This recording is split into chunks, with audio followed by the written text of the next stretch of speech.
Hello everyone, welcome to the class. My name is Manjit Bhardwaj. तो आज हम नर्सिंग के कुछ क्वेश्चंस करने वाले हैं। तो सबसे पहले कवर करेंगे यूनिट वन के अंदर क्या क्या आता है भाई, उसी के बारे में ज़्यादा डिस्कशन कर लेते हैं। What is in the unit one. तो यूनिट वन के अंदर देखिए कौन कौन से टॉपिक्स हैं। मैटर क्या होता है, atomic structure, elements, compound, mixture, chemical bonding, solutions, acid base and basic calculations. ये कुछ बेसिक से चीजें हैं यूनिट वन के अंदर, वही सब हम कवर करने वाले हैं। तो let's start with the questions. तो पहला क्वेश्चन देखिए आपकी स्क्रीन के सामने ये रहा। The smallest particle of an element that retains its chemical properties called। सबसे छोटा पार्टिकल क्या है जिसकी केमिकल प्रॉपर्टी रिटेन रहनी चाहिए, केमिकल प्रॉपर्टी रहनी चाहिए। अब आप कहेंगे इलेक्ट्रॉन, इलेक्ट्रॉन की कोई केमिकल प्रॉपर्टी नहीं होती, प्रोटॉन की कोई केमिकल प्रॉपर्टी नहीं होती, लेकिन एटम, जैसे हाइड्रोजन का एटम है, हाइड्रोजन के एटम की अपनी कुछ केमिकल प्रॉपर्टीज हैं। फिर उसके बाद में हीलियम है ना। तो इस तरह से जितने भी एलिमेंट्स हैं उन सबकी अपनी अपनी केमिकल प्रॉपर्टीज है। तो यहाँ पर हमारे पास आंसर क्या होगा, atom. Atom is the smallest particle in the element जिसकी केमिकल प्रॉपर्टीज रिटेन रहती है, मतलब जिसकी केमिकल प्रॉपर्टी होती है। अगर एटम को और ज्यादा तोड़ेंगे, आप सोचिए, इलेक्ट्रॉन प्रोटॉन न्यूट्रॉन हमने बना दिया, इलेक्ट्रॉन प्रोटॉन और न्यूट्रॉन। तो न्यूट्रॉन में क्या एलिमेंट की प्रॉपर्टी रहती है? नहीं। किसी भी एलिमेंट का न्यूट्रॉन ले लीजिए, सबके सब न्यूट्रॉन सेम है, सबके सब इलेक्ट्रॉन सेम है, सबके सब प्रोटॉन सेम है। अब हाइड्रोजन से एक इलेक्ट्रॉन निकालिए, वही एक इलेक्ट्रॉन हीलियम से निकालिए, दोनों की प्रॉपर्टी सेम रहेंगी, दोनों पर नेगेटिव चार्ज रहेगा, सब कुछ सेम रहेगा। तो इसलिए हमने यहां पर जो वर्ड है इस पर जरूर ध्यान देना, रिटेन इट्स केमिकल प्रॉपर्टी। उसकी केमिकल प्रॉपर्टी रिटेन रहनी चाहिए। ऐसा सबसे छोटी यूनिट क्या है, ठीक है। तो ये कवर हो गया। इसके बाद में सेकंड क्वेश्चन देखिए, विच सब्सटेंस सब atomic particle has the positive charge. सब एटॉमिक पार्टिकल, यहां इसने क्या बोला, सब एटॉमिक पार्टिकल। सब एटॉमिक, एटम का छोटा पार्टिकल, एटम के अंदर वाले पार्टिकल्स की बात हो रही है। सब एटॉमिक पार्टिकल, उसके अंदर पॉजिटिव चार्ज किस पे होता है हमें पता है। देखिए इलेक्ट्रॉन के ऊपर क्या होता है, नेगेटिव चार्ज होता है इलेक्ट्रॉन के ऊपर। न्यूट्रॉन के ऊपर कोई चार्ज नहीं होता, जीरो। और इसके बाद में प्रोटॉन, प्रोटॉन के ऊपर होता है positive charge. That's it, that is the answer, है ना। पॉजिट्रॉन वगैरह क्या होते हैं, अब ये पॉजिट्रॉन जो है उसके अंदर होते हैं, प्रोटॉन्स को तोड़ते हैं, न्यूट्रॉन्स को तोड़ते हैं, उनमें से पॉजिट्रॉन्स वगैरह कुछ एलिमेंट निकलते हैं। आपको एक इंटरेस्टिंग फैक्ट बताता हूं। हमें लगता है कि इलेक्ट्रॉन, एटम के अंदर तीन ही पार्टिकल होते हैं ना, जो आपने जनरली सुना होगा, electron, proton, neutron. Electrons, protons और न्यूट्रॉन्स, तीन ही पार्टिकल आपने सुने होंगे, सब एटॉमिक पार्टिकल। लेकिन ये तीन नहीं होते, 100 से ज्यादा। इलेक्ट्रॉन को भी तोड़ा जा चुका है, प्रोटॉन को भी तोड़ा जा चुका है, न्यूट्रॉन को भी तोड़ा जा चुका है। 100 से ज्यादा सब एटॉमिक पार्टिकल हम ढूंढ चुके हैं अभी तक की रिसर्च में, 100 से ज्यादा, ठीक है। बुक्स में रिटन है, ये इंटरनेट का नहीं है। कहीं आप सोचिए गूगल से सर्च किया, हालांकि गूगल भी ज्यादातर क्वेश्चंस के आंसर सही देता है, नो वरी, है ना। चलिए अब आगे बढ़ते हैं। तो आपको पता लग गया यहाँ पे प्रोटॉन जो होता है उसके ऊपर पॉजिटिव चार्ज होता है। नेक्स्ट क्वेश्चन देखते हैं अब जरा हम, ठीक है। चलिए नेक्स्ट क्वेश्चन के ऊपर बढ़ते हैं। क्वेश्चन नंबर 3 देखिए जरा। क्वेश्चन नंबर 3 क्या कहता है, the negatively charge particle in atom. अब देखिए प्रोटॉन ने मैंने पॉजिटिव बता दिया, इलेक्ट्रॉन ऑलरेडी नेगेटिव बता दिया, तो सिंपल सा आंसर है इलेक्ट्रॉन के ऊपर नेगेटिव चार्ज होता है। नेक्स्ट क्वेश्चन देखिए, fourth one, which of the following is not state of matter. State of matter, solid, liquid, gas, तीन ही सुनी होंगे ना आपने। सॉलिड, लिक्विड, गैस के अलावा दो और होती है, 9th क्लास की साइंस के अंदर है ना। एक प्लाज्मा होती है, प्लाज्मा स्टेट, तो यहां पर उसी की बात हो रही है। एक आ गया सॉलिड, एक आ गया गैस। लिक्विड के बारे में इसने बोला नहीं है, और साथ में तीसरी एक और स्टेज दे रखी है, प्लाज्मा। तो लिक्विड भी होती है, प्लाज्मा भी होती है, और एक बहुत ही ज्यादा, जिसको बोलते हैं ना बहुत ज्यादा सुपर कूल कर देते हैं, जब सुपर कूल स्टेज आ जाती है उसका भी एक अलग नाम है। और प्लाज्मा होता है जब बहुत ज्यादा हीट कर देते हैं। तो एटम, प्रोटॉन, न्यूट्रॉन, ये आइडेंटिटी रहती ही नहीं है। ना एटम एटम रहता है, ना प्रोटॉन प्रोटॉन रहता है, ना न्यूट्रॉन न्यूट्रॉन रहता है। ये सब आपस में मिक्सअप हो जाता है। इसी स्टेज को कुछ हद तक प्लाज्मा बोलते हैं। अब आपको ये समझ में आ गया होगा। तो ये भी एक मैटर की स्टेट है। सॉलिड, लिक्विड, गैस के अलावा दो स्टेट है। सुपर कूल है, सुपर कूल है क्रायोस्कोपिक टाइप में, मतलब बहुत ज्यादा ठंडा कर देना किसी चीज को। उसका नेम मुझे फिलहाल याद नहीं, आप 9th की साइंस के अंदर शायद पढ़ सकते हैं इसे। उसके अलावा एक बहुत ज्यादा हीटेड है जो प्लाज्मा है। तो प्लाज्मा भी स्टेट ऑफ मैटर है। 5 स्टेट ऑफ मैटर होती है ना, 3 नहीं है। नेक्स्ट क्वेश्चन देखिए, the central part of an atom is called. Atom का सेंट्रल पार्ट क्या होता है? तो एटम सेंटर के अंदर क्या होता है? न्यूक्लियस होता है, बात ही खत्म है ना। सेंट्रल पार्ट एटम का न्यूक्लियस है। नेक्स्ट क्वेश्चन की तरफ बढ़ते हैं, द 6th वन क्वेश्चन। तो 6th क्वेश्चन देखिए क्या कहता है भाई, which element is essential for haemoglobin formation. Haemoglobin क्या होता है? हमारा ब्लड, रेड कलर का हीमोग्लोबिन उसके अंदर होता है। और उसमें कौन सा पार्टिकल होता है? सबको पता है, ब्लड में खून होता है, सॉरी खून कह रहा हूं, ब्लड के अंदर आयरन होता है ना, लोहा। तो लोहा जो है, आयरन जो है, वो जरूरी है हीमोग्लोबिन के अंदर। ये एक बहुत अच्छा रोल प्ले करता है carbon dioxide, carbon monoxide, carbon dioxide और ऑक्सीजन को कैरी करने में, उसको छोड़ने में। तो आयरन नेसेसरी है हमारे लिए। ठीक है, चलिए अब आगे बढ़ते हैं जरा भाई, नेक्स्ट क्वेश्चन की तरफ बढ़ते हैं। Let's see the next question. ठीक है, आगे देखिए क्वेश्चन नंबर 7। ठीक है, तो ये रहा हमारे पास क्वेश्चन नंबर 7। चलिए जी, तो इसको देखते हैं। Which type of the bond involve the sharing of electron pairs? कौन सा बॉन्ड है जिसमें इलेक्ट्रॉन पेयर की शेयरिंग होती है? शेयरिंग से कौन सा बॉन्ड बनता है? देखिए मेनली बेसिकली तीन ही तरह के बॉन्ड होते हैं, ionic bond, covalent bond, coordinate bond. ठीक है, तो आयनिक बॉन्ड में क्या होता है? आयोनिक बॉन्ड, NaCl के अंदर आयनिक बॉन्ड होता है, Na पर पॉजिटिव, Cl पर नेगेटिव। अब Na बोले तो सोडियम, इसने अपना एक इलेक्ट्रॉन डोनेट कर दिया क्लोरीन को, क्लोरीन पर आ गया नेगेटिव चार्ज, सोडियम पर आ गया पॉजिटिव चार्ज। ये दोनों आपस में किस लिए जुड़े होते हैं? ये दोनों आपस में जुड़े होते हैं मैग्नेट की तरह। मैग्नेट, चुंबक जो होती है ना, उसकी तरह आपस में जुड़े होते हैं। Na पॉजिटिव और Cl नेगेटिव एक दूसरे के साथ मैग्नेट की तरह अटैच्ड है, that is called ionic bond. इस पे कंप्लीटली पॉजिटिव, इस पे कंप्लीटली नेगेटिव। दूसरा बॉन्ड होता है covalent bond. Covalent, covalent bond कौन सा होता है भाई? वैलेंसी को कोवेलेंट करना, इकट्ठा करना। जैसे हम बोलते हैं ना कोएड स्कूल है, कोएड कॉलेज है, को एजुकेशनल कॉलेज, को एजुकेशनल स्कूल। मीनिंग क्या हुआ? को एजुकेशन का मतलब क्या है? इकट्ठी शिक्षा। यहां पर बॉयज एंड गर्ल्स इकट्ठे पढ़ते हैं। कई बार डेडिकेटेड स्कूल होते हैं, जैसे बॉयज कॉलेज अलग है, गर्ल्स कॉलेज अलग है, बॉयज स्कूल अलग है, गर्ल्स स्कूल अलग है। उसी तरह से यहाँ पर कोवेलेंट, जिनकी वैलेंसियां वो इकट्ठा करते हैं, शेयरिंग करते हैं, शेयरिंग से जो बॉन्ड बनते हैं। जैसे कि हाइड्रोजन, सबसे सिंपल एग्जांपल देता हूं। हाइड्रोजन के पास एक इलेक्ट्रॉन है, इसे दो चाहिए, लास्ट शेल में इसके दो आते हैं, है ना। दूसरे हाइड्रोजन के पास में भी एक इलेक्ट्रॉन है, इसको भी दो चाहिए। तो ये क्या करते हैं? ये दोनों अपनी शेल को शेयर कर लेते हैं। तो क्या होता है? ये हाइड्रोजन की शेल यहां तक फैल गई, थोड़ा अंदर घुस जाते हैं एक दूसरे के, ये हाइड्रोजन की शेल भी यहां तक फैल गई। तो हुआ क्या? दोनों हाइड्रोजन की शेल्स जो है वो शेयर अप हो गई और इससे बना कोवेलेंट बॉन्ड। तो ये आपके पास में कोवेलेंट बॉन्ड, हाइड्रोजन हाइड्रोजन के बीच में कोवेलेंट बॉन्ड होता है। सिंपल साफ चीज, हाइड्रोजन हाइड्रोजन। और इस तरह के जितने भी अदर एटम्स हैं जिनका मान के चलिए सेम एटम्स जनरली जो बॉन्ड बनाते हैं, जैसे Cl2 है, क्लोरीन क्लोरीन में जो बॉन्ड बनेगा वो हमेशा कोवेलेंट ही बनेगा। इसके अलावा भी बहुत सारे बॉन्ड हैं, जैसे कि ऑर्गेनिक केमिस्ट्री के अंदर CH, कार्बन और हाइड्रोजन के बॉन्ड को कोवेलेंट ही माना जाता है। इसमें आयनिक कैरेक्टर नहीं होता, लगभग ना के बराबर है। जिसमें ना के बराबर आयनिक कैरेक्टर है तो वो हम उसको कोवेलेंट ही लेंगे। तो हमारे पास यहाँ आ रहा है शेयरिंग से जो इलेक्ट्रॉन की शेयरिंग से जो बॉन्ड बनता है उसे कोवेलेंट बॉन्ड बोलते हैं, है ना। तो यहाँ आपके पास ये भी क्लियर हो गया कोवेलेंट बॉन्ड क्या होता है। अब नेक्स्ट देखिए जरा, नेक्स्ट क्वेश्चन। हाँ, एक और रह गया कोऑर्डिनेट बॉन्ड। कोऑर्डिनेट बॉन्ड क्या होता है वो भी हम डिस्कस कर लेते हैं, इसी के अंदर आपका कवर हो जाएगा थोड़ा टॉपिक। सपोज दैट आपके पास में अमोनिया है, NH3, नाइट्रोजन की वैलेंसी 3 होती है, इसकी 3 वैलेंसी कंप्लीट है। इसके पास में एक लोन पेयर होता है। What is loan pair? Lone pair क्या होता है? सिंपल करके बता देता हूं। लास्ट शेल जो एटम के अंदर, नाइट्रोजन के अंदर लास्ट शेल में 5 इलेक्ट्रॉन्स होते हैं, 5 इलेक्ट्रॉन्स। लास्ट शेल के अंदर जो टोटल इलेक्ट्रॉन्स होते हैं वही केमिकल बॉन्डिंग में पार्टिसिपेट करते हैं। अब उन 5 में से ये 3 शेल के पास में, ये 3 ऐसी कह सकते हैं ऑर्बिटल्स होते हैं जिनके पास एक एक इलेक्ट्रॉन है, और एक ऐसा ऑर्बिटल है जिसके पास में 2 इलेक्ट्रॉन है। तो जिस ऑर्बिटल के पास पेयर ऑफ इलेक्ट्रॉन होगा, एक ऑर्बिटल में 2 से ज्यादा इलेक्ट्रॉन नहीं आते हैं, तो वो बॉन्डिंग में पार्टिसिपेट नहीं करेगा, ये केमिकल बॉन्ड नहीं बनाएगा। तो ये 3 ऑर्बिटल केमिकल बॉन्ड बनाने वाले हैं, इनके साथ 3 हाइड्रोजन जुड़ जाएंगे, ये 3 हाइड्रोजन यहां पर जुड़ गए, तो NH3 बन गया। अब लास्ट शेल में जो 2 इलेक्ट्रॉन बचे वो हमें शो करने पड़ते हैं, क्योंकि वो कहीं ना कहीं अफेक्ट करते हैं हमारी केमिकल बॉन्डिंग को, कहीं ना कहीं अफेक्ट करते हैं इसके स्ट्रक्चर को। ठीक है, वो इफेक्ट क्या करते हैं अभी आपको समझ में आ जाएगा। तो ये आपको क्लियर हो गया होगा। नाइट्रोजन के पास 7 इलेक्ट्रॉन होते हैं, याद रखना 7। यहां मैंने 5 ही दिखाए थे, 2 कहां गए? 2 अंदर की शेल से होते हैं। ठीक है, तो जो अंदर वाले इलेक्ट्रॉन्स हैं वो नहीं, जो सबसे आउटर मोस्ट शेल के अंदर जो इलेक्ट्रॉन होते हैं, सबसे बाहर वाले इलेक्ट्रॉन्स जो होते हैं, जैसे कि हम चलो इसका एक एग्जांपल दे देते हैं। नाइट्रोजन के अंदर 7 है, तो हम इसकी इलेक्ट्रॉनिक कॉन्फ़िगरेशन लिखते हैं 1s2, 2s2, और 2p के अंदर कितने आएंगे? 4 और 3 7, 3 आ गए।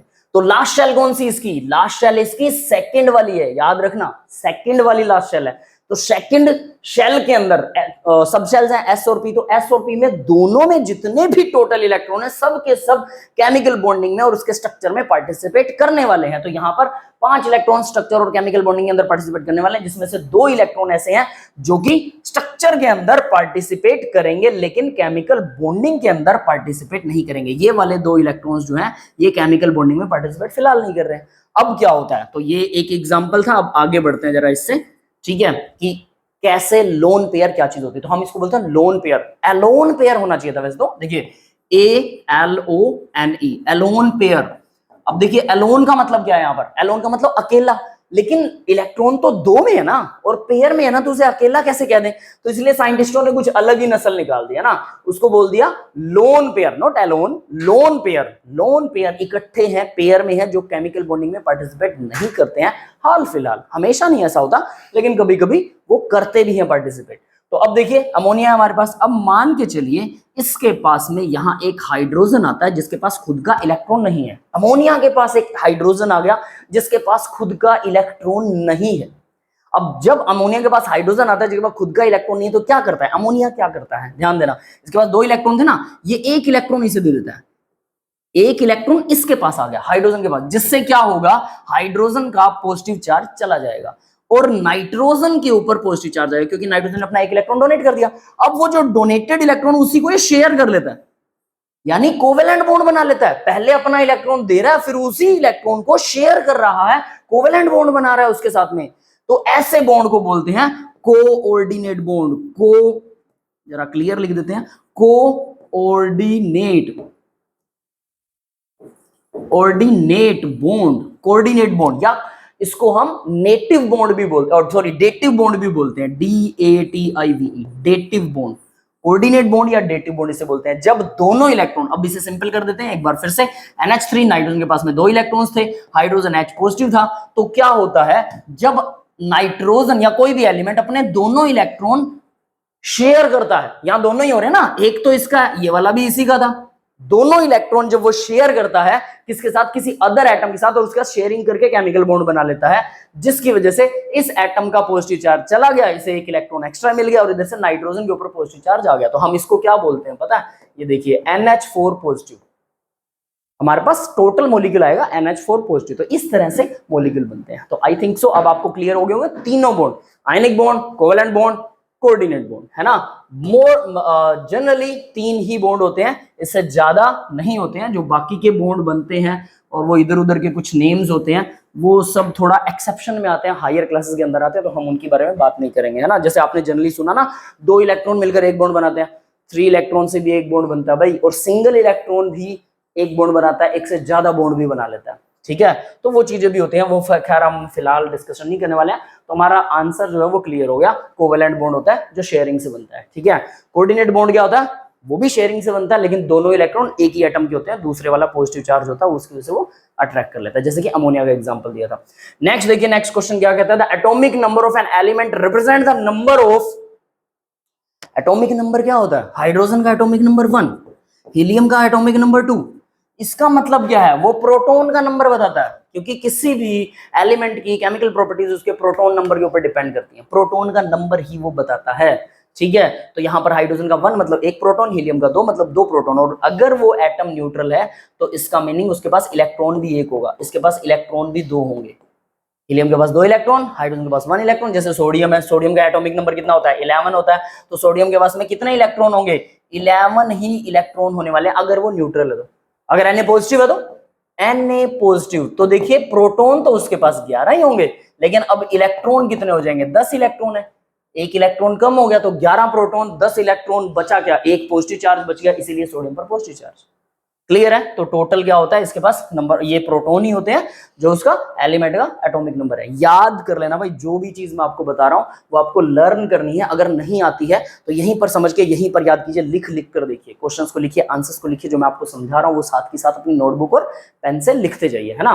नेक्स्ट देखिए जरा, नेक्स्ट क्वेश्चन क्या कहता था, chemical symbol Na stand for, अभी हमने किया सोडियम के लिए Na यूज कर रहे हैं हम अभी, है ना, एटॉमिक नंबर 11, तो ये तो सोडियम है, सीधी सीधी बात है। नाइट्रोजन के लिए क्या होता है, बाकी के भी चलो ऑप्शन कर लेते हैं। नाइट्रोजन के लिए क्या होता है, N होता है नाइट्रोजन के लिए।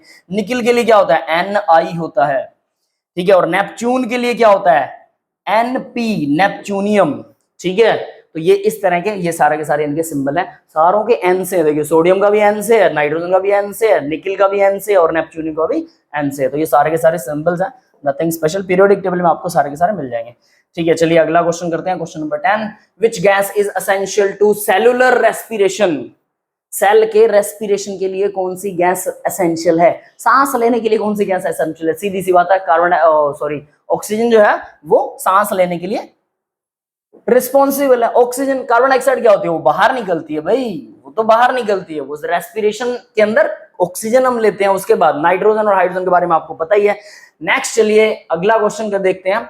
The chemical formula water, water का केमिकल फॉर्मूला सबसे आसान है H2O, सबको पता होता है। ये H2O2 क्या होता है, ये क्या है, ये हाइड्रोजन पर ऑक्साइड, H2O2 हाइड्रोजन पर ऑक्साइड का फॉर्मूला है। कान साफ करने की दवाई होती है H2O2, ध्यान देना, कान साफ करने की दवाई ऑक्सीडाइजिंग एजेंट होता है। HO2 ऐसा कोई मॉलिक्यूल होता ही नहीं है, OH ऐसा भी कोई मॉलिक्यूल नहीं होता, OH नेगेटिव होता है, OH नहीं होता है ना, तो ये तो मॉलिक्यूल ही नहीं है, बात ही खत्म है। नेक्स्ट देखिए, the pH less than 7 indicates, 7 से नीचे अगर किसी चीज का pH है तो वो क्या होता है, एसिडिक सॉल्यूशन। अब इसके बारे में थोड़ी सी डिस्कशन बनती है। यहां देखिए 0, यहां 14, किसी भी चीज का एसिडिक या बेसिक मेजरमेंट जो किया जाता है वो 0 से 14 के बीच में किया जाता है, ठीक है। इसके बिल्कुल सेंटर में आता है 7। तो अगर किसी चीज का pH, इसको pH से रिप्रेजेंट करते हैं, potency of hydrogen ion, H positive ion की पोटेंसी, ठीक है। तो concentration of H positive ion हम कह सकते हैं, वैसे pH जो होता है negative log of H positive ion concentration, exact definition है इसकी, negative log H positive ion की concentration. Negative log of H positive ion की कंसंट्रेशन को हम pH बोलते हैं, ठीक है। Potency of H positive ion simple करके बोल सकते हैं, वो तो एक डेफिनेशन सी है, लेकिन एग्जैक्टली मैथमेटिकली उसे कैसे निकालते हैं वो ऐसे, negative log of H positive ion concentration. अगर किसी चीज का pH 7 आता है, अब ये नेगेटिव लॉग क्यों करते हैं, इसके पीछे क्या कहानी है, वैसे बहुत ज्यादा डीप में जाने की जरूरत नहीं है, बट होता क्या है कि pH 7 का मतलब होता है 10⁻⁻7 कंसंट्रेशन है H पॉजिटिव आयन की। ध्यान देना, pH अगर किसी चीज का 7 है, अगर pH 7 है तो इसका मतलब है कि उसके H पॉजिटिव आयन की कंसंट्रेशन कितनी है, 10⁻⁻7। क्योंकि ये बार बार 10⁻⁻7 -6 कुछ बोलते हैं, थोड़ा सा मतलब अटपटा सा हो जाता है, तो हमने साइंटिस्टों ने क्या किया, इसको पॉजिटिव में बना दिया कि ऊपर वाला 7 बोलो यार, कुछ नहीं बोलना। और अब 7 कैसे बोले, कुछ तो फॉर्मुलेट करना पड़ेगा, तो हमने फॉर्मुलेट किया कि नेगेटिव लॉग कर दो, log 10 ये जो है ये 1 हो जाता है, नेगेटिव करेंगे नेगेटिव नेगेटिव प्लस हो जाएगा, पावर जो बाहर आ जाती है, तो इसलिए 7 अकेला बच जाएगा। नेगेटिव log 10 पावर, अगर हम ये करेंगे, देखो नेगेटिव log 10⁻⁻7 जब करते हैं, -7 बाहर आ जाता है, तो यहाँ पर माइनस पहले से था, फिर -7 आ गया, ये माइनस माइनस हो गया, प्लस log 10 की वैल्यू जो होती है वो 1 होती है, तो यहां से log 10 मल्टीप्लाई में 1 आ जाएगा, तो ओवरऑल क्या आ जाएगा 7।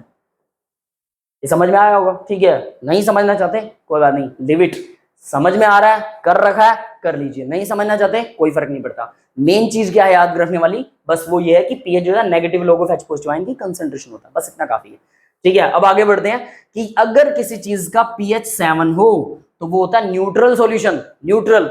अगर किसी का pH 14 हो वो होता है हाईली बेसिक, बेसिक होता है, बहुत स्ट्रॉन्ग बेस होता है, हाईली बेसिक, स्ट्रॉन्ग बेस, आई की जगह हम स्ट्रॉन्ग यूज करें, ज्यादा बेटर वर्ड है ना। फिर उसके बाद में अगर 0 होता है तो वो स्ट्रॉन्ग क्या होता है, strong acid, strong base, strong acid, that is 0 वाला स्ट्रॉन्ग एसिड होता है। हमें लगता है स्ट्रॉन्ग मतलब ज्यादा बड़ा नंबर, इसलिए स्ट्रॉन्ग वाला ज्यादा बड़ा नंबर होगा, है ना, ऐसा नहीं है। जो 0 है वो स्ट्रॉन्ग एसिड के लिए यूज है, जैसे जैसे 7 के पास जाएंगे एसिडिटी कम होती जाएगी, 7 पर एसिडिटी 0 हो जाएगी, मतलब न्यूट्रल हो जाएगा वो, न्यूट्रल सॉल्यूशन। pH 7, 14 पर बेसिसिटी बढ़ती है, और जैसे जैसे 14 आता है सबसे ज्यादा बेसिक सॉल्यूशन बन जाता है। अब यहाँ अब आपको आंसर आसानी से आ जाएगा। लेस देन 7 क्या होता है, 7 से कम, ये यहां तक क्या, ये सारे के सारे एसिड ही होते हैं, 7 से कम वाले एसिड, और 7 से ज्यादा वाले क्या होते हैं, ये सारे के सारे बेस होते हैं। और सबसे स्ट्रॉन्ग कौन सा होता है, जो 14 वाला स्ट्रॉन्ग होता है, और 0 वाला एसिड्स के अंदर सबसे ज्यादा स्ट्रॉन्ग होता है। तो 7 से कम पूछा उसने, एसिडिक सॉल्यूशन होगा, बात खत्म। क्लियर है भाई, चलिए अब आगे बढ़ते हैं नेक्स्ट क्वेश्चन की तरफ।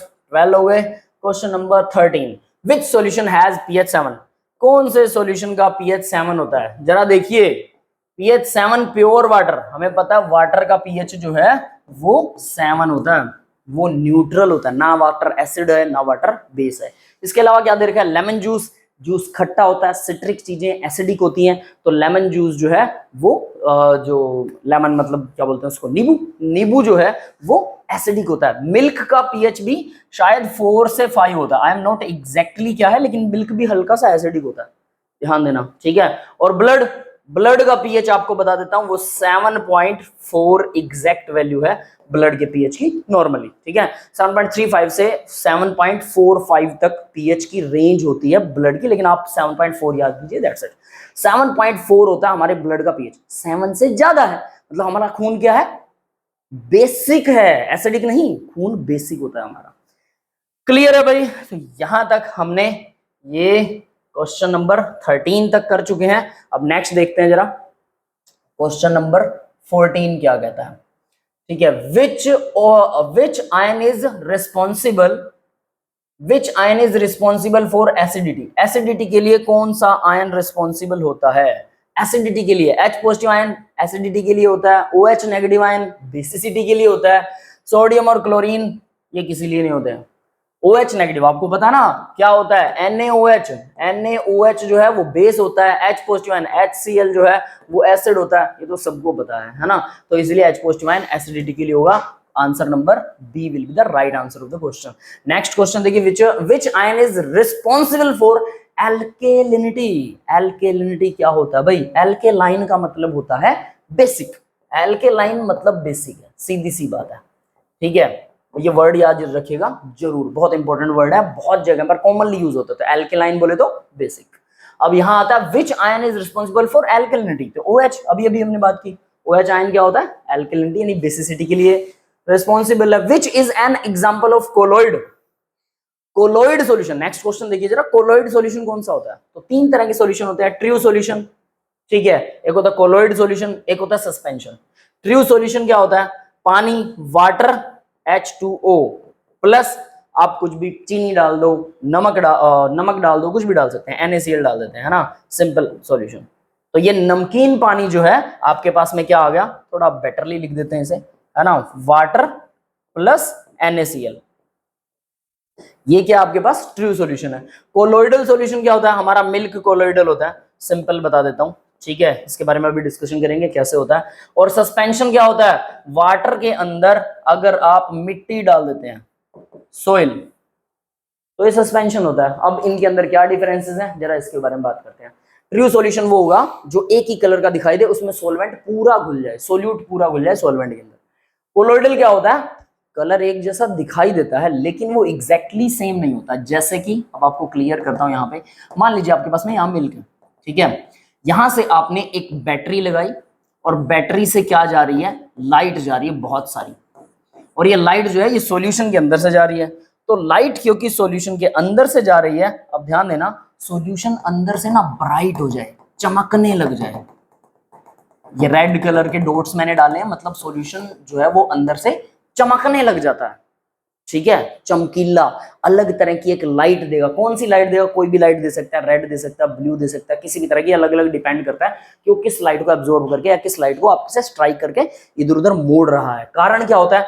ट्रू सॉल्यूशन में जो सोल्यूट मोलिक्यूल होते हैं, जो NaCl, बहुत छोटे छोटे होते हैं, बहुत छोटे। कोलोइडल के अंदर वो थोड़े से बड़े होते हैं, इतने बड़े होते हैं कि लाइट का मोलिक्यूल यहां से आ रहा है, टक्कर मार के आपकी तरफ इधर उधर भी मुड़ रहा है, आर पार भी जा रहा है, कुछ हद तक आर पार भी जा रहा है। इसे बोलते हैं scattering of light. Light scattered हो गई। स्कैटर्ड का मतलब क्या होता है? लाइट इधर उधर फैल गई, वो सीधी नहीं निकली। ट्रू सॉल्यूशन में से सीधी निकल जाएगी। स्कैटरिंग क्या होगा? कोलोइडल सॉल्यूशन में से स्कैटरिंग ऑफ लाइट होती है, दिखता वो ट्रू जैसा है, कमाल की बात, दिखता वो ट्रू जैसा है लेकिन स्कैटरिंग होती है लाइट की, that is called colloidal solution. अब नेक्स्ट आता है सस्पेंशन। इसमें तो आपको सीधा सीधा दिखेगा, क्या दिखेगा? सस्पेंशन के अंदर आपने पानी में मिट्टी मिला रखी, तो मिट्टी के मॉलिक्यूल्स आपको ऑलरेडी पानी के अंदर दिखाई देंगे। जब आप देखेंगे ना पानी के अंदर, वो घुलेंगे नहीं अच्छे से, है ना। जब आपको उसको स्टायर कीजिए, हिलाइए पानी को, उसके बाद में आपको मिट्टी के मॉलिक्यूल्स अलग से साफ साफ नजर आएंगे, दैट इज कॉल्ड सस्पेंशन। समझ गए? कोलोइडल अब आपको क्लियर हो गया होगा। अब कोलोइडल को याद, कुछ एग्जांपल्स को आपको याद करना पड़ता है कि कोलोइडल ऐसे सॉल्यूशन होते हैं, इसे देखकर बताना पॉसिबल नहीं है, ठीक है। ट्रू के बारे में जनरली चीनी का पानी है, ठीक है, उसके अलावा नमक के पानी है, ये सारे के सारे ट्रू सॉल्यूशन होते हैं। तो हमारे पास यहाँ क्या आया? Which is an example of colloidal, याद ही करना पड़ेगा, मिल्क एग्जांपल ऑफ कोलोइडल है। इसके अलावा इसने बोला शुगर सॉल्यूशन, तो शुगर सॉल्यूशन ट्रू सॉल्यूशन होता है, आपको क्लियरली पता है। इसके अलावा क्या है? एयर है। हवा क्या है? हवा तो बिल्कुल साफ होती है ना, तो हवा भी ट्रू सॉल्यूशन है। क्या होता है? Oxygen, nitrogen, carbon dioxide mix होता है ना, मिक्सचर होता है, तो हवा भी ट्रू सॉल्यूशन है, मिक्सचर है। ब्रास, ब्रास क्या चीज होती है भाई? ब्रास जो है वो कॉपर और जिंक का मिक्सचर होता है। Copper, copper plus zinc. अब ध्यान देना, कॉपर और जिंक के मिक्सचर को बोलते हैं ब्रास। अब ये ब्रास क्या होता है? दोनों मेटल्स को गर्म कीजिए, गर्म करके ट्रूली घोल लीजिए, बिल्कुल पूरे पूरे मिक्स आउट हो जाते हैं, इसीलिए ट्रू सॉल्यूशन है। ट्रू सॉल्यूशन याद रखना। अब इसके अंदर से लाइट पार करने वाला कोई कॉन्सेप्ट ही नहीं है, यहाँ कोलोइडल वाला भी कोई कॉन्सेप्ट नहीं है, ठीक है। तो ये भी एक तरह से ट्रू सॉल्यूशन है अगर ये लिक्विड हो तो। क्लियर है ना? वरना फिर हम इसको एलोय बोलते हैं, सॉलिड फॉर्म में से एलोय बोला जाता है, और ये भी आपको पता होगा, है ना। नेक्स्ट देखते हैं जरा, which type of mixture is blood? Blood किस तरह का मिक्सचर है? तो ब्लड भी मिक्सचर है ना, प्योर सब्सटेंस है नहीं। ब्लड में बहुत सारी चीजें होती हैं, प्योर कैसे हो सकता है? ब्लड के अंदर हमारा protein, vitamin, carbon dioxide, oxygen, पता नहीं क्या क्या मिक्स होता है, सब कुछ तो ब्लड में से होके गुजरता है, तो ब्लड प्योर तो हो ही नहीं सकता। होमोजिनस, एक जैसा दिखाई देता है? नहीं, ट्रू सॉल्यूशन होते हैं जो होमोजिनस होते हैं।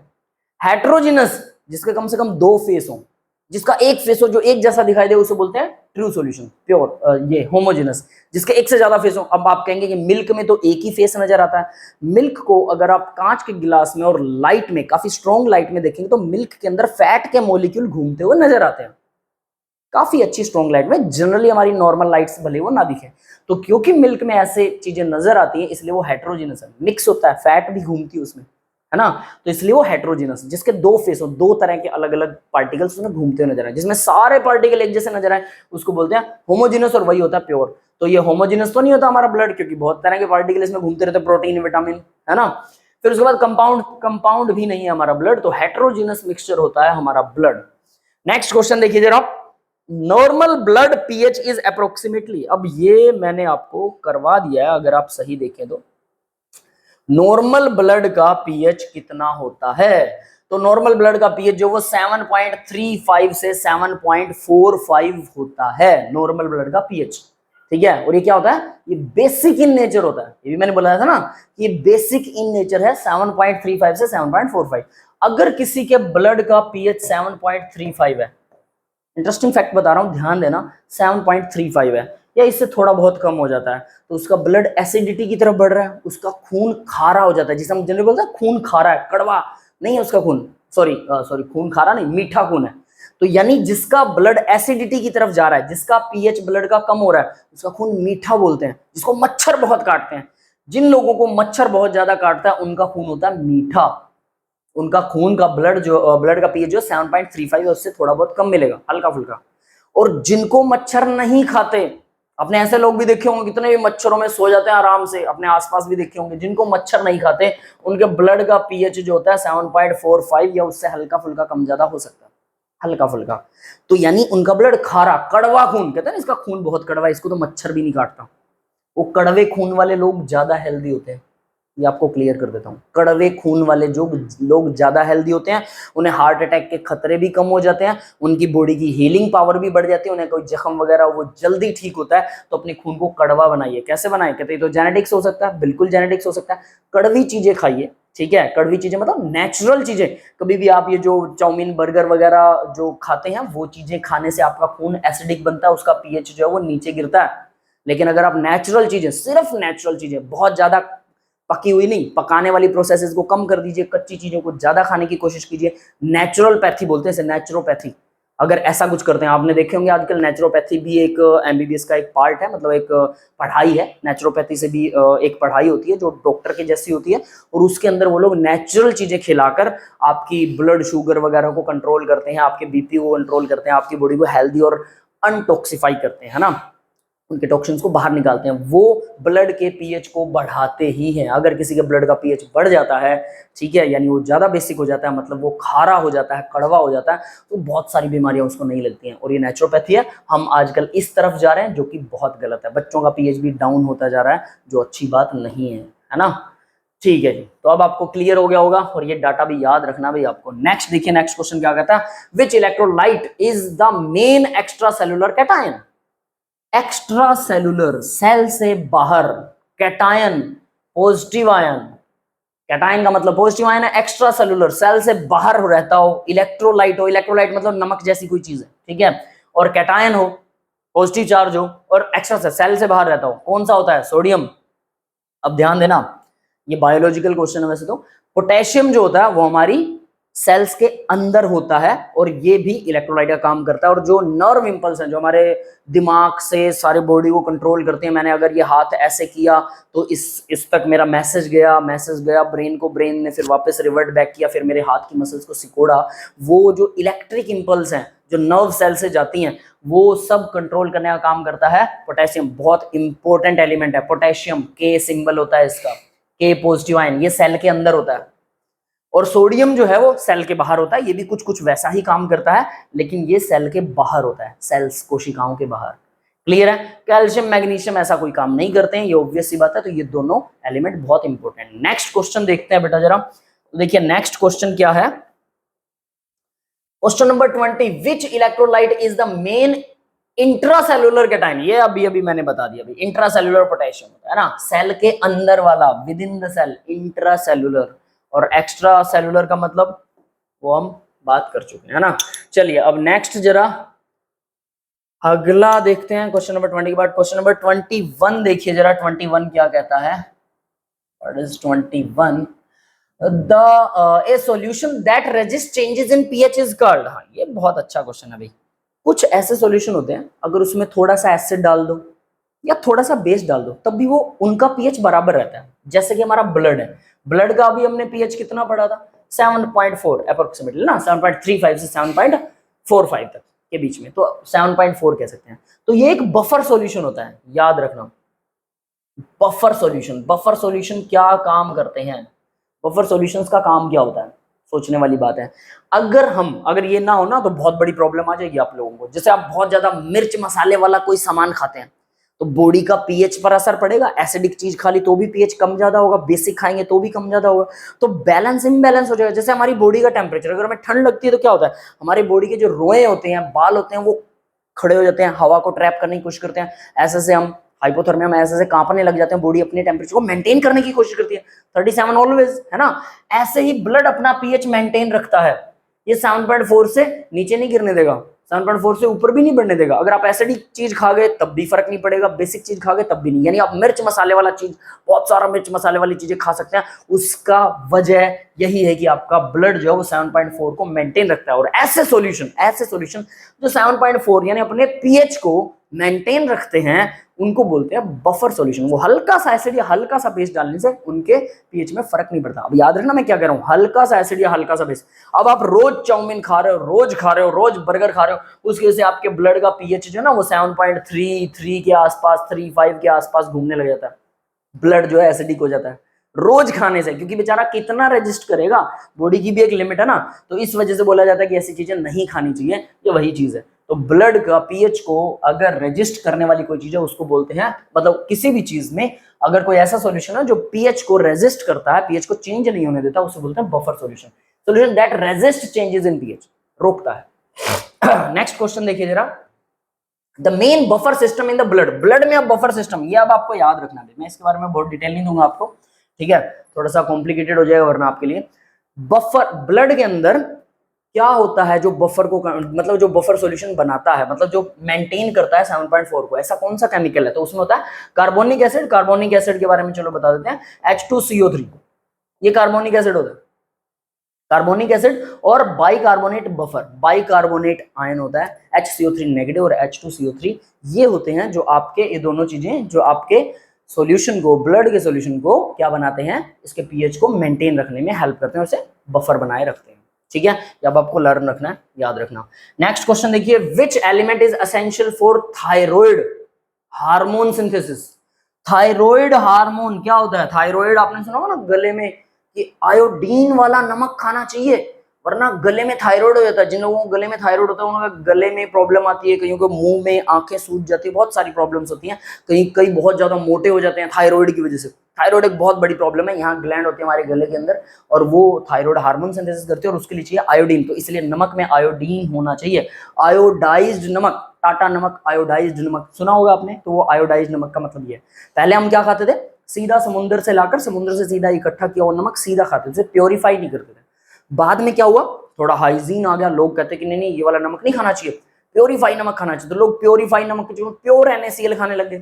प्योर NaCl की वजह से उन्हें आयोडीन की कमी होगी, जिससे थायराइड बनना बंद हो गया और वो फिर काफी चीजों में प्रॉब्लम क्रिएट करने लग गया। तो बाद में साइंटिस्टों को समझ में आया कि यार ये तो आयोडीन मिलाना पड़ेगा, मतलब देसी चीजें ही बेस्ट थी पहले वाली, याद रखना, ठीक है। चलिए जी, अब आगे बढ़ते हैं जरा। नेक्स्ट क्वेश्चन देखिए, क्वेश्चन नंबर 24 है the chemical formula of glucose. Glucose का केमिकल फॉर्मूला क्या है भाई? ग्लूकोज का केमिकल फॉर्मूला C6H12O6, सीधा याद रखना पड़ेगा, C6H12O6। अब ऐसे से दो फॉर्मूलों को जोड़ दो, C12H22O11 बनता है। ये है आपका चीनी का formula, sugar cane. Sugar cane, गन्ने के रस से जो चीनी बनती है, सुक्रोज बोलते हैं इसको, इसका साइंटिफिक नेम है सुक्रोज। सुक्रोज, लेकिन क्या इसमें दो ग्लूकोज के मॉलिक्यूल होते हैं? डबल, इसको डबल करो और इसमें से पानी निकाल दो। देखिए C6H12O6 एक ग्लूकोज हो गया, C6H12O6 दूसरा ग्लूकोज हो गया, दोनों को डबल कर दिया मैंने, C12 बन गया, H कितना बना 24, O कितना बना 12 बना, इसमें से माइनस कर दिया वाटर को। याद रखने का तरीका बता रहा हूं, पानी को माइनस करेंगे C12 ही रहेगा, ठीक है। H कितना हो गया, H22 हो गया, और O कितना हो गया, O11 हो गया। क्लियर है? तो ये अब आपके पास क्या आ गया, ये आपके पास आ गया सुक्रोज का फॉर्मूला। पर क्या इसमें दो ग्लूकोज की मॉलिक्यूल होते हैं? मैंने ये दो ग्लूकोज के मॉलिक्यूल जोड़े नहीं, इसमें एक होता है ग्लूकोज, दूसरा होता है फ्रुक्टोज। दोनों का फॉर्मूला सेम है, अंदर का स्ट्रक्चर अलग है, आइसोमर्स कह सकते हैं आप इन्हें, अंदर का स्ट्रक्चर अलग है, फॉर्मूला सेम है, तो दैट इज कॉल्ड सुक्रोज।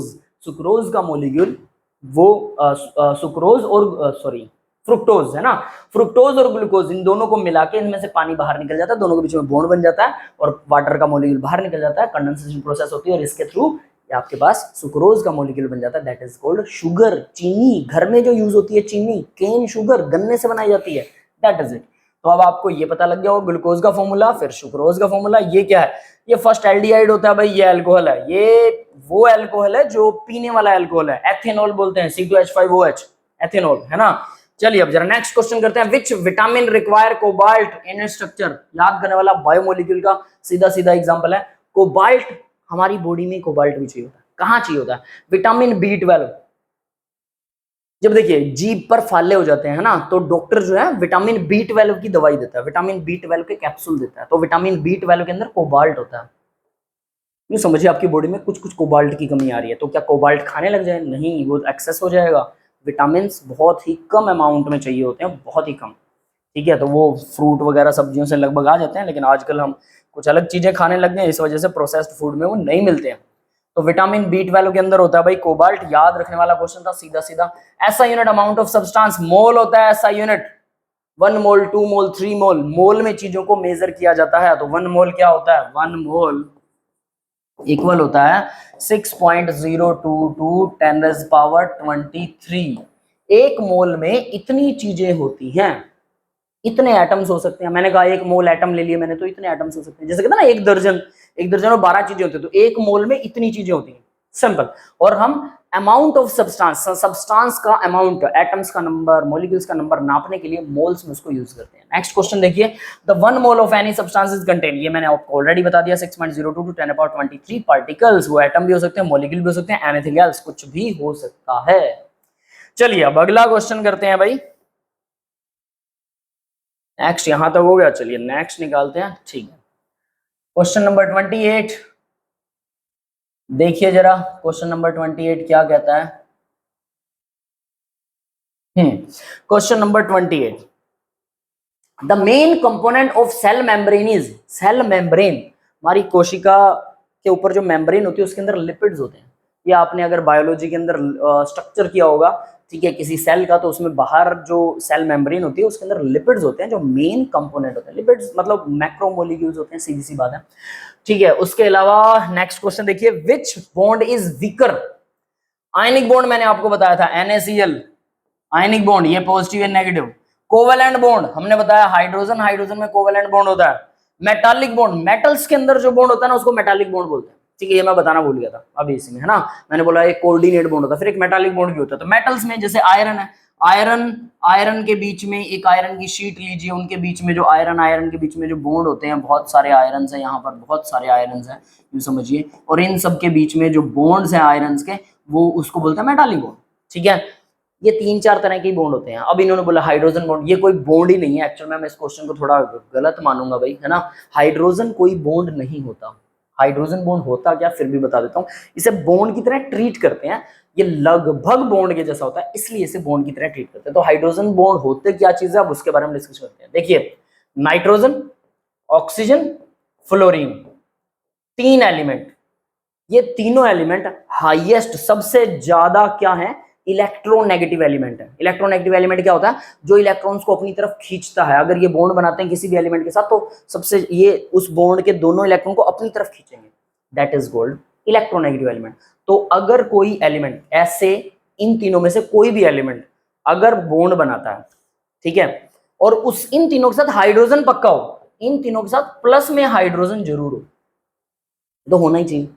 तो क्या होता है उन दो मॉलिक्यूल्स के बीच में, फिर जो मॉलिक्यूल बनेगा, अब एग्जांपल लेते हैं, जैसे अमोनिया बन रहा है NH3, ठीक है, तो इसमें नाइट्रोजन है, बिल्कुल है, हाइड्रोजन पक्का होनी चाहिए, है, मॉलिक्यूल बन गया। अब एक और NH3 का एग्जांपल लेते हैं, ठीक है, और मॉलिक्यूल लेते हैं NH3, 2 मॉलिक्यूल्स हो गए।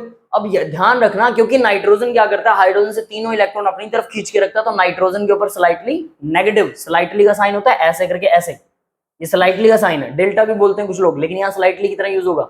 फिर इसके बाद स्लाइटली पॉजिटिव, हाइड्रोजन, तीनों हाइड्रोजन पर स्लाइटली स्लाइटली स्लाइटली पॉजिटिव आएगा, कुल मिला के स्लाइटली पॉजिटिव ही रहेगा, वहां कुल मिला के स्लाइटली नेगेटिव ही रहेगा, ठीक है, slightly negative slightly positive. Molecule पर क्या आ गया, डाईपोल बन गया। ध्यान देना क्या कह रहा हूं, डाईपोल, 2 पोल बन गए, कौन सा, एक पॉजिटिव एक नेगेटिव पोल बन गया, 2 पोल बन गए ना, एक पॉजिटिव एक नेगेटिव, तो that is called dipole, dipole बन गया।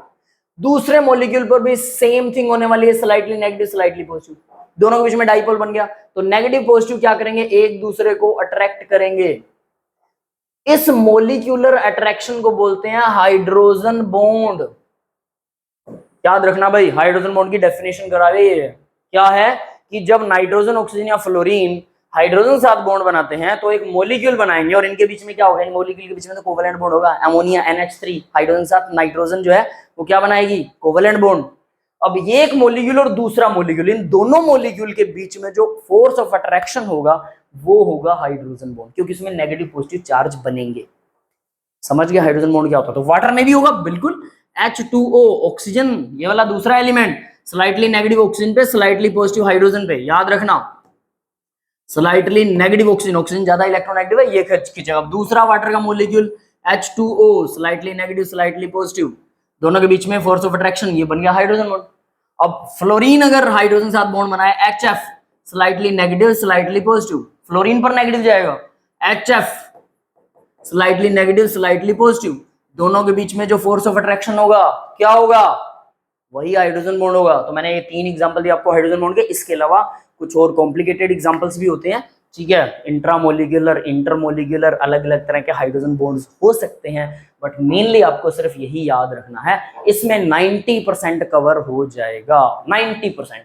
नाइट्रोजन, ऑक्सीजन, फ्लोरीन जब हाइड्रोजन के साथ बॉन्ड बनाते हैं तो डाइपोल क्रिएट होता है, और वो मॉलिक्यूल आपस में जिस फोर्स ऑफ अट्रैक्शन से अट्रैक्ट करते हैं, वो फोर्स ऑफ अट्रैक्शन काफी ज्यादा होती है, तो वो लगभग किसी बॉन्ड के बराबर होती है, किसी आयनिक कोवेलेंट, वो लगभग कोवेलेंट बॉन्ड के बराबर होती है एक्चुअल में, माने तो लगभग, मैंने बोला लगभग, अप्रोक्सीमेट कोवेलेंट बॉन्ड के बराबर होती है। तो वो कोवेलेंट बॉन्ड है नहीं, पर हम उसको कैटेगराइज कर देते हैं कि हाइड्रोजन भी हाइड्रोजन बॉन्ड जैसा कुछ बॉन्ड बनाता है। तो यहाँ ना विच bond is weaker, hydrogen bond weaker होता है, हाइड्रोजन बॉन्ड सबसे वीक होता है एक्चुअल में, तो वो बॉन्ड ही नहीं होता, वो तो मॉलिक्यूलर अट्रैक्शन है, मॉलिक्यूल की अट्रैक्शन को बॉन्ड नहीं बोलते हैं, याद रखना। एटम एटम के बीच में जो बॉन्ड बनता है उसको बॉन्ड बोला जाता है, मॉलिक्यूल बनने के बाद दूसरा मॉलिक्यूल उसे अट्रैक्ट कर रहा है, ये बॉन्ड थोड़ा है, लेकिन फिर भी हम इसे केमिकल बॉन्ड का नाम दे रहे हैं।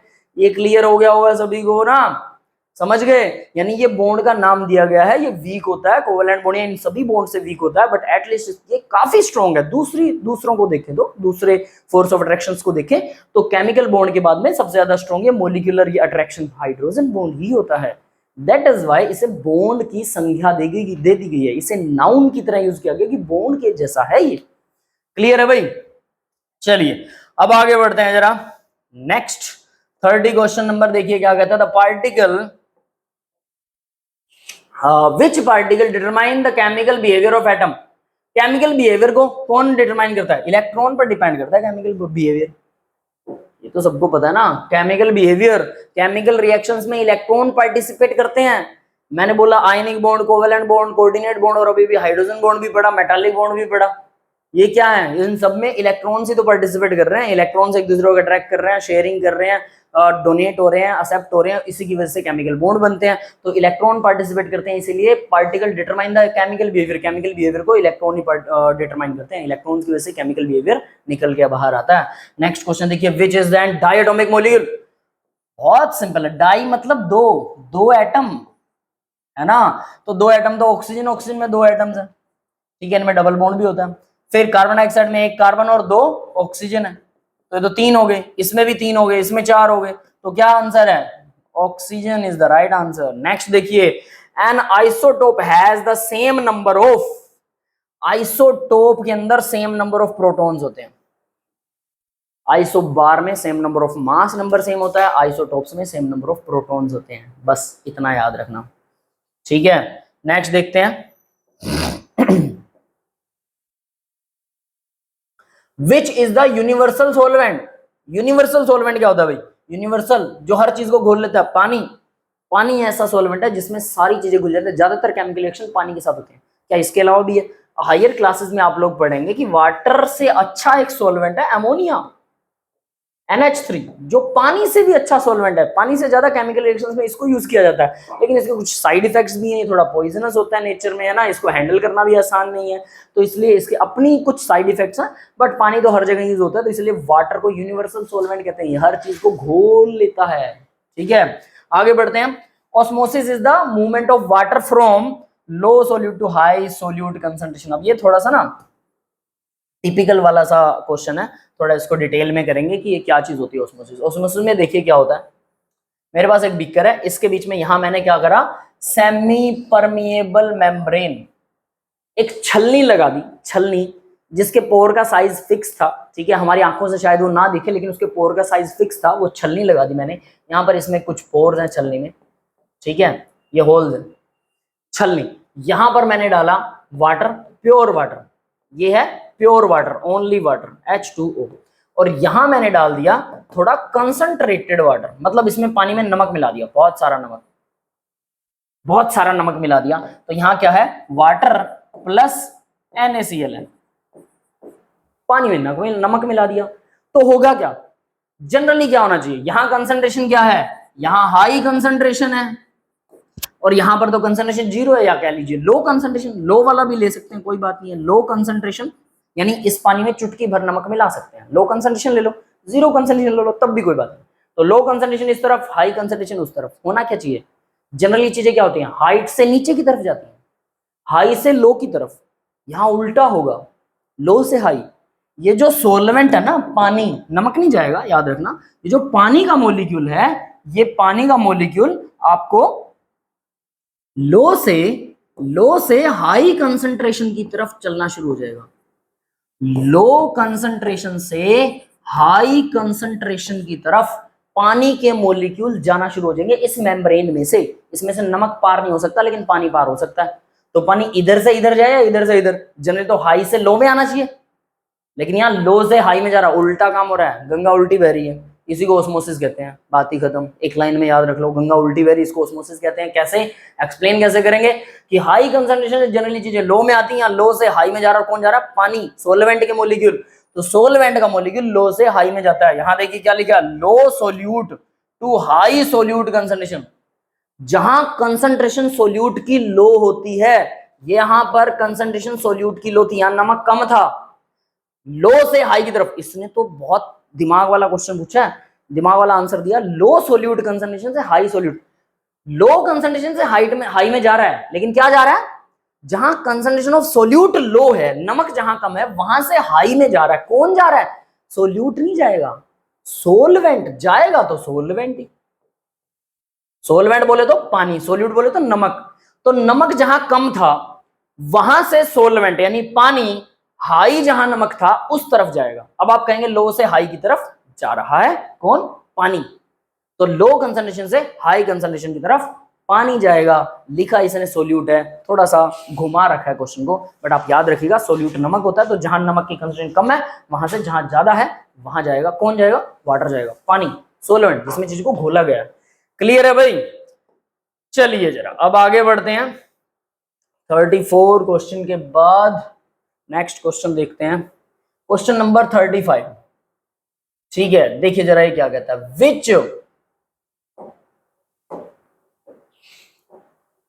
Which process is the reverse of condensation. Condensation का रिवर्स क्या होता है, इवेपोरेशन होता है। कंडेंसेशन का मतलब क्या है, पानी का गिलास लिया, इसमें बर्फ डाल दी, यहाँ पर आइस डाली हुई, आइस क्यूब, तो आपने देखा होगा पानी के गिलास के बाहर पानी की बूंदें जमा हो जाती हैं, that process is called condensation. बाहर हवा में पानी है, अभी भी है, मॉइस्चर जिसे बोलते हैं, जब वो ठंडी चीजों के टच में आएगा तो वो कंडेंस होकर इसके अंदर, इसके बाहर चिपक जाएगा, दैट इज कॉल्ड कंडेंसेशन। ये कंडेंसेशन की प्रोसेस है। अब दूसरा क्या होता है, इवेपोराइजेशन। आप पानी को फैला के रख दीजिए, है ना, 2-4 बूंदे पानी फर्श पे डाल दीजिए, सुबह उठेंगे, कल सुबह उठेंगे तो फर्श के ऊपर से पानी गायब हो जाएगा, हवा में उड़ गया, है ना, तो वो क्या होता है, इवेपोरेशन, हवा में उड़ जाना अपने आप, इवेपोरेशन, याद रखिएगा। इसके बाद चलो सब्लिमेशन बता देते हैं। सब्लिमेशन में क्या होता है भाई, कोई चीज सॉलिड है, जैसे एग्जांपल देता हूं, कैम्फर, कपूर की गोली, कपूर की गोली लीजिए, आपके घर में प्लेट लीजिए, प्लेट के ऊपर कपूर की गोलियां रख लीजिए, 10 दिन बाद इनको देखना इनका साइज छोटा हो जाएगा, लिक्विड तो बना नहीं है, साइज कैसे छोटा हुआ है, सॉलिड से तो पहले लिक्विड बना चाहिए, ये सीधा हवा में उड़ जाता है। सॉलिड से डायरेक्टली कोई चीज गैस बन जाए उसको बोलते हैं सब्लिमेशन, सॉलिड से सीधा गैस बन गई, that is called sublimation.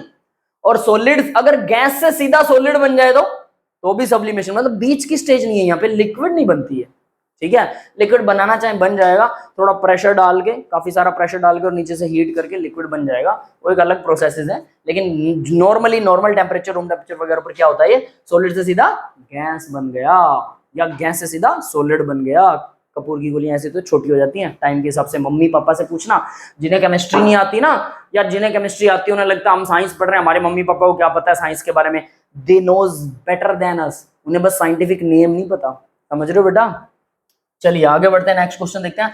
The main energy currency of cell, cell को एनर्जी कहां से मिलती है, mainly ATP, adenosine triphosphate. 9th 10th में भी पढ़ा होगा बायोलॉजी के अंदर, 11th 12th में भी बायोलॉजी के अंदर आता है, और नहीं पढ़ा है तो याद कर लीजिए, एटीपी, एडेनोसिन ट्राइफॉस्फेट, एक मॉलिक्यूल होता है जो टूटता है और वो हमें एनर्जी देता है, चलने की, बोलने की, सब कुछ एनर्जी इसी से आती है। डीएनए आपको पता है डीऑक्सीराइबोन्यूक्लिक एसिड होता है, डीएनए हमारा यूं कह लीजिए फिंगरप्रिंट टाइप का है कि ये सबका अलग होता है। ग्लूकोज तो चीनी है, चीनी भी बॉडी में जाती है, एनर्जी देती है, चीनी फूड है, लेकिन ये फूड डाइजेस्ट होकर एटीपी बनाता है, और एटीपी जब टूटता है तब हमें एनर्जी वापस मिलती है। NADH, अब इसको छोड़ देते हैं भाई, ठीक है, ये बायोलॉजिकल थोड़ा डीपली मॉलिक्यूल हो जाएगा, हमारे काम का नहीं है, हम केमिस्ट्री पढ़ेंगे ओनली। नेक्स्ट देखते हैं, विच acid is present in stomach, stomach में कौन सा एसिड होता है, HCl होता है, सबको पता है, हाइड्रोक्लोरिक एसिड, HCl, स्टमक हमारा बनाता है, 9th 10th की बायोलॉजी के अंदर भी आप पढ़ते हैं। विच इलेक्ट्रोलाइट इम्बैलेंस कैन कोज टेटेंसी, टेटेंसी को कोज करता है, बायो से रिलेटेड है, थोड़ा केमिस्ट्री का कम और बायो का ज्यादा मटेरियल है, इसको बोलते हैं hypocalcemia. Electrolyte imbalance can cause tetany, which electrolyte imbalance can cause tendency, hypocalcemia उस डिजीज का नाम है क्या, भाई ये मुझे समझ नहीं आया ये क्वेश्चन क्या है।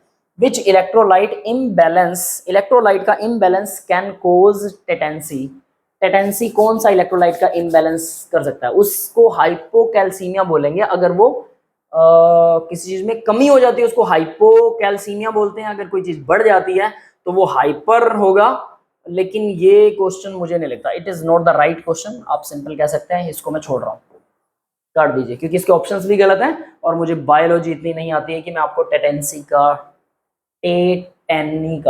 का मीनिंग बता सकूं, ठीक है, इसे आप गूगल पर सर्च कर लीजिएगा, नो वरी, ठीक है। नेक्स्ट देखते हैं भाई, अगला क्वेश्चन देखिए, या अभी बताऊं, चलिए अभी बता देते हैं ना, रुकिए जरा, मैं गूगल पर सर्च करके आपको बताता हूं।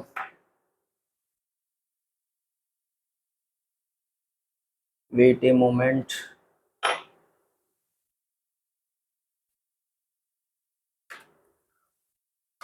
टेटेनी caused by, tetany is primarily caused by the low blood calcium levels, hypocalcemia, ठीक है भाई, तो अभी आपको क्लियर हो गया होगा, hypocalcaemia, low blood calcium level, ठीक है, ये होता है टेटेनी। बायोलॉजिकल है प्योर। कैल्शियम का लो ब्लड लेवल की वजह से जो बीमारी हो जाती है उसको टेटेनी बोलते हैं। तो हाइपो मतलब कम हो जाना, कैल्शियम। विच इलेक्ट्रोलाइट, तो यहाँ पर इन्होंने ना बीमारी का नाम दे दिया, ठीक है, जबकि उन्हें बोलना था कि इलेक्ट्रोलाइट कौन सा होता है, वो कैल्शियम होता है भाई, कैल्शियम होता है। कैल्शियम 2 पॉजिटिव आयन होगा जिसकी वजह से ये बीमारी हो जाती है। अगर ये कम हो जाए तो कैल्शियम 2 पॉजिटिव आयन अगर हमारे ब्लड के अंदर कम हो गया तो हमारी हड्डियों के अंदर से जो हड्डियां हैं उसमें से कैल्शियम घुलना शुरू हो जाएगा, हमारी हड्डियां कमजोर हो जाएंगी, ठीक है। तो उसी तरह की बीमारी को बोलते हैं टेटेंटी, ठीक है। नेक्स्ट देखते हैं, चलिए जी। तो अभी आपको क्लियर हो गया होगा, तो यहाँ पर याद रखना, इसे कैल्शियम मार्क कर लेना बेटा, ठीक है। ये क्वेश्चन सही नहीं है। नेक्स्ट देखिए, which type of reaction release energy. Exothermic, दो तरह की रिएक्शंस होती हैं, एक्सोथर्मिक एंडोथर्मिक। एंडोथर्मिक जो जिन्हें हीट देनी पड़ती है, एक्सोथर्मिक जिनसे हीट मिलती है। लकड़ी को आग लगाइए, लकड़ी में आग लगने के बाद, शुरू करने की बात नहीं कर रहा, शुरू करने के बाद हमें ही एनर्जी मिलेगी, जब तक लकड़ी जलती रहेगी तब तक हमें एनर्जी मिलती रहेगी, तो वो होती है एक्सोथर्मिक रिएक्शंस, जिनमें हमें लगातार एनर्जी मिलती है। लेकिन किसी और चीज को अगर हम आग लगाने, लोहे को आग लगाइए, लोहा जलेगा नहीं, वो हमें एनर्जी नहीं देगा, हमें उसे लगातार एनर्जी देनी पड़ेगी लोहे को, वो हमें नहीं देने वाला है। बाद में लोहा बहुत गर्म होने के बाद अगर हमें एनर्जी दे भी रहा है, लेकिन हमने उसे गर्म करने के लिए जितनी एनर्जी यूज कर दी वो बहुत ज्यादा थी, समझ रहे हैं। तो यानी जब हमें कुल मिला के हमें एनर्जी देनी पड़े तो वो होती है एंडोथर्मिक, और अगर हमें एनर्जी मिल रही है टोटल, हमने पहले शुरू में दी उसके बाद हमें मिल रही है, लेकिन टोटल एनर्जी हमें ही मिली, दैट इज कॉल्ड एक्सोथर्मिक। एक्सो मतलब बाहर निकलना, एंडो मतलब अंदर जाना, ठीक है। चलिए अगला क्वेश्चन देखते हैं जरा। Question number 40, the chemical symbol of potassium is. Potassium का केमिकल सिंबल के होता है, ये अब हम बात कर चुके हैं, इसी लेक्चर के अंदर बहुत सारी बातें हुई हैं। 41 question number, the process of breaking down large molecule into smaller one in case of energy with release of energy is. किसी चीज को ब्रेक डाउन कर रहे हैं वो कैटाबोलिज्म होता है भाई, ठीक है। ब्रेकिंग डाउन ऑफ मॉलिक्यूल, ये बायोलॉजिकल वर्ड है, ये भी बता देता हूं, ये बायोलॉजी के अंदर यूज होता है, जनरली केमिस्ट्री में यूज नहीं होता है। लार्ज मॉलिक्यूल्स को तोड़ रहे हैं, उनको छोटे मॉलिक्यूल्स में कन्वर्ट कर रहे हैं और साथ में हमें एनर्जी भी मिल रही है, तो इस प्रोसेस को बोलते हैं कैटाबोलिज्म, कैटाबोलिज्म, ठीक है। चलिए अब जरा आगे बढ़ते हैं। नेक्स्ट हमारे पास 42 है, क्वेश्चन नंबर 42। देखिए क्या कहता है, which electrolyte is the main extracellular कैटा एनायन। एनायन पूछा, नेगेटिव आयन, एनायन बोले तो negative ion, extracellular, cell के बाहर, नेगेटिव आयन भी और सेल के बाहर भी है। क्लोराइड आयन होता है, क्लोरीन नेगेटिव। हम नमक खाते हैं ना, नमक कहते हैं जरूरी है, लेकिन याद रखना नमक 2 से 5 ग्राम ही जरूरी होता है, 5 ग्राम से ज्यादा बिल्कुल गलत है, 100%ली 5 खाना ही नहीं चाहिए। इवन मैं कहता हूं 2 से 3 ग्राम, 3 ग्राम इनफ है, बस इससे ज्यादा मत खाइए, बेटर तो यही है। हाँ ज्यादा अगर जरूरत पड़े तो 5, लेकिन आजकल हर फूड में, प्रोसेस फूड में नमक डल रहा है, जिसकी वजह से आपकी बॉडी एसिडिक हो रही है। ये एसिडिटी को भी बढ़ाता है, ब्लड की एसिडिटी को, पेट की एसिडिटी नहीं, ब्लड की एसिडिटी, जिसके बारे में हमने बात की थी ना कि ब्लड की एसिडिटी बढ़ने से पीएच डाउन जाता है, जिसकी वजह से बहुत सारी बीमारियां हो जाती हैं, है ना। कैंसर तक होता है इससे, अगर ब्लड एसिडिक रहता है आपका तो कैंसर डिजीज होने का भी खतरा है। तो भाई क्लोराइड आयन होता है एक्स्ट्रा सेलुलर, सेल के बाहर नेगेटिव आयन क्लोराइड आयन है। पॉजिटिव आयन क्या होता है, सोडियम। तो NaCl घूमता रहता है ना सेल्स के बाहर ब्लड के अंदर, तो हमने पीछे वो क्वेश्चन भी किया था, जस्ट इसका रिवर्स है। द एटॉमिक, नेक्स्ट देखिए, the atomic mass is the sum of proton और न्यूट्रॉन से टोटल, प्रोटॉन और न्यूट्रॉन से क्या बनता है, एटॉमिक मास बनता है, बात ही खत्म है, सिंपल क्वेश्चन है। Which element is the important for bone and teeth formation. हड्डियां बनाने के लिए कैल्शियम इंपॉर्टेंट है, कैल्शियम के साथ साथ फोस्फोरस भी इंपॉर्टेंट है भाई हड्डियों के लिए। जनरली कैल्शियम के बारे में सबको पता होता है, लेकिन I am talking about the phosphorus, P. Potassium का सिंबल होता है के, याद रखना, इसको फोस्फोरस मत समझना, फोस्फोरस की बात कर रहा हूं। पी भी हमारे लिए बहुत जरूरी होता है, फोस्फोरस भी हड्डियों की मजबूती के लिए, सिर्फ कैल्शियम ही नहीं होता, कैल्शियम भी होता है, दोनों चीजें। लेकिन हम कैल्शियम को जनरली लोग जो है डिनाई कर देते हैं, मतलब छोड़ देते हैं, बट एक्चुअल में कैल्शियम के साथ साथ फोस्फोरस भी हड्डियों के लिए बहुत जरूरी एलिमेंट है। नेक्स्ट देखिए, विच acid is produced during muscle fatigue. Muscle जब आपके थक जाते हैं, जब मसल्स में दर्द होने लग जाता है, अगर आप उठक बैठक करते हैं, बार बार उठक बैठक करेंगे, है ना, जब उठक बैठक करते हैं तो क्या होता है, आपकी थाइज की मसल्स में दर्द होना शुरू होता है। आप रुकिए मत, लगातार 10 20 30 50 100 करते रहिए, जितने हो सकते हैं। तो जब थाई की मसल में दर्द होना शुरू हो जाए आपके लातों में, तो वो लैक्टिक एसिड बनाती है, तभी मेटल मसल्स में दर्द होना शुरू होता है। नेक्स्ट देखिए, the pH of gastric juice. Gastric, gastric मतलब पेट से संबंधित, गैस्ट्रिक, है ना। तो गैस्ट्रिक जूस, जो पेट के अंदर जो जूस बनते हैं, उसका पीएच क्या होता है, 1 से 3। बहुत एसिडिक होता है। स्ट्रॉन्ग एसिड HCl बनता है ना पेट में, स्ट्रॉन्ग एसिड, तो उसका पीएच कितना था 1 से 3। 0 वाला तो हाईली एसिडिक होता है, 0 से 7 के बीच में एसिड होते हैं, 7 से 14 के बीच में बेस होते हैं, 7 वाला न्यूट्रल होता है, हमने बात की थी इसके बारे में, है ना। तो गैस्ट्रिक मतलब पेट से संबंधित। Which is an example of strong acid, strong acid कौन सा होगा भाई, ये क्वेश्चन थोड़ा सा इंपॉर्टेंट है, ध्यान देना इसके बारे में। स्ट्रॉन्ग एसिड क्या होता है, HCl स्ट्रॉन्ग एसिड, अब इसने बोला HCl स्ट्रॉन्ग एसिड है, बिल्कुल है। H2CO3, ये CH3COH और H2S, अब ध्यान देना ये दोनों जो है ना, ये क्या होते हैं, ये ऑर्गेनिक एसिड है।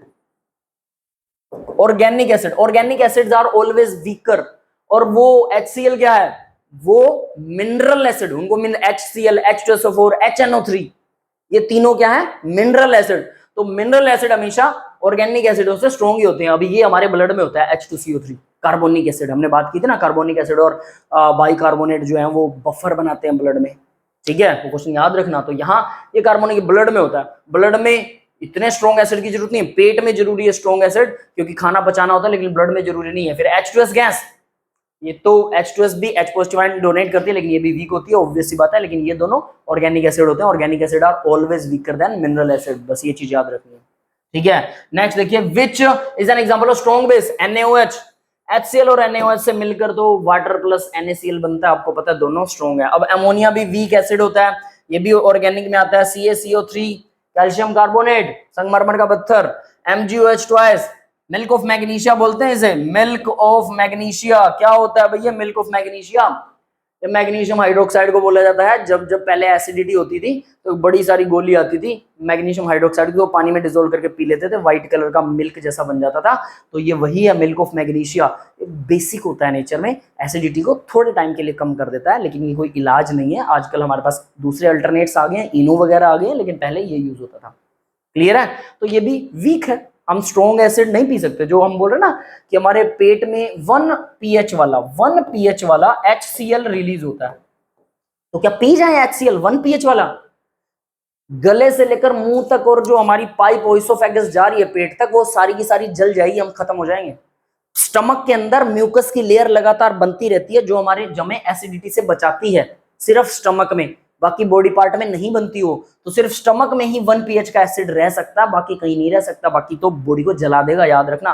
तो इसलिए स्ट्रॉन्ग एसिड सिर्फ स्टमक में हो सकता, पूरी बॉडी में कहीं नहीं हो सकता। अब इसने बोला स्ट्रॉन्ग बेस का एग्जांपल, ऑब्वियस है मैग्नीशियम हाइड्रोक्साइड वीक बेस होगा, क्योंकि हम उसे पीते हैं तो ओइसोफेगस से जाता है, पहले पीते थे अब भी पीते हैं कुछ लोग, है ना। CaCO3 चूना है, अमोनिया है, ये सारे वीक बेस हैं, ऑब्वियस NaOH स्ट्रॉन्ग बेस है, ठीक है भाई। चलिए अब आगे बढ़ते हैं जरा, नेक्स्ट देखते हैं क्वेश्चन नंबर, हाँ ठीक है, 2 ही क्वेश्चन है, बस के बाद एंड करेंगे, क्लास विल बी एंडेड। तो देखिए भाई 49 और 50 क्वेश्चन नंबर क्या कहता है, which property describe ability of a substance to be हार्म्ड into thin sheets, hammered into thin sheets. Malleability, लोहे को पीट कर पतली चद्दर बनाई जाती है, तो उसने बोला हैमर्ड का मतलब लोहा से बार बार चोट करना, हैमरिंग करना, हैमर मतलब लोहा होता है, वो सॉरी क्या होता है, हथौड़ा होता है, ठीक है। तो मैलिएबिलिटी फैल जाना, ये होता है किसी चीज को, ability to substance to hammered into sheet बना देते हैं, चद्दर बना देते हैं। फिर दूसरा डक्टिलिटी क्या होती है, खींच कर तारे बना देते हैं, वो डक्टिलिटी होता है। कंडक्टिविटी, सभी मेटल कंडक्टर होती हैं, हीट की और इलेक्ट्रिसिटी की। इलास्टिसिटी क्या होता है भाई, खींचो वापस अपनी जगह पे आ जाए, उसको इलास्टिसिटी बोलते हैं उस प्रॉपर्टी को। लेकिन ये मेटल में इलास्टिसिटी नहीं होती, मेटल में कंडक्टिविटी होती है, डक्टिलिटी भी होती है, और मैलिएबिलिटी तो होती है, ठीक है। वो तो हमारा आंसर ही है क्वेश्चन का। नेक्स्ट देखिए, which element is required for nerve impulse conduction.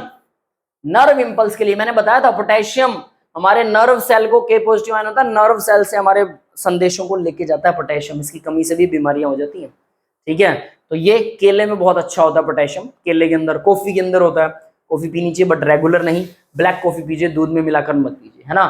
That's all for the today's lecture guys, thank you very much, okay.